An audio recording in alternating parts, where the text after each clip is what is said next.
فبأي آلاء ربكما تكذبان رب المشرقين ورب المغربين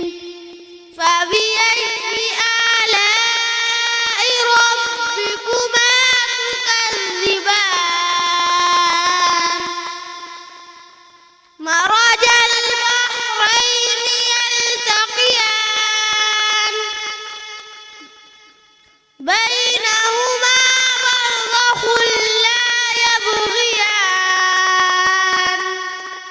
فبأي آلاء ربكما تكذبان